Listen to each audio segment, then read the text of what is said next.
कधीच नाही चुकणार तुमचे फेवरेट टीव्ही शोज झी5 सोबत, तेही एकदम फ्री। आजी, तुझ्याही मनात सारखा तोच विचार येतोय ना?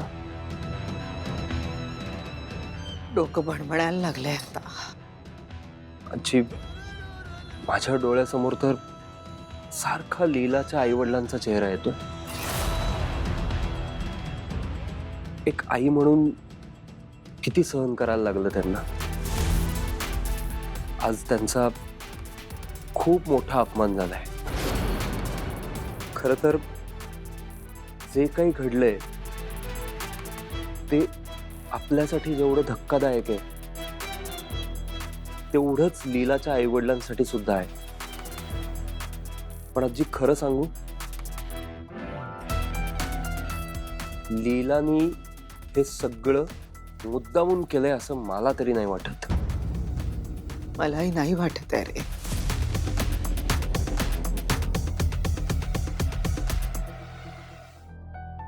पण आजी, तुला एक सांगू, आपण तिला समजून घेण्यात कमी पडलो। प्रत्येक आईबाबांची एक इच्छा असते, आपल्या मुलीला सासरी मानाने स्वीकारावं, मानाने।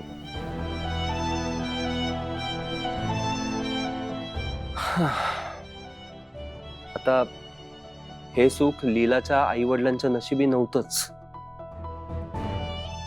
फक्त वाईट एका गोष्टीचं वाटतंय की हे सगळं आपल्या घरात घडलं, जहागीरदारांच्या घरात।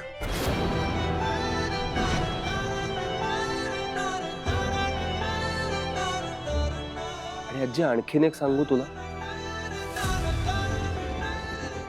सरस्वती, दुर्गा, लक्ष्मी या पण ह्या घरच्या सोनाच आहेत ना। हे त्यांचंही सासरच आहे, पण बाबा सासरे म्हणून त्यांच्या पाठीशी खंबीरपणे उभे आहेत।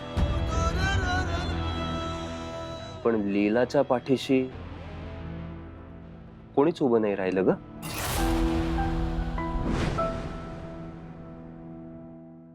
म्हणजे मला असं वाटतं की असा खंबीर आधार प्रत्येक मुलीला तिच्या सासरी मिळाला हवा। बरोबर आहे ना आजी?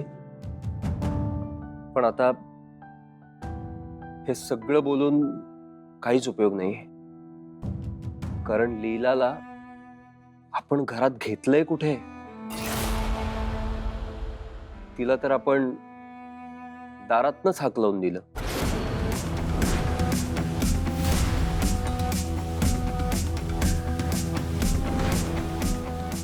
आजी, कदाचित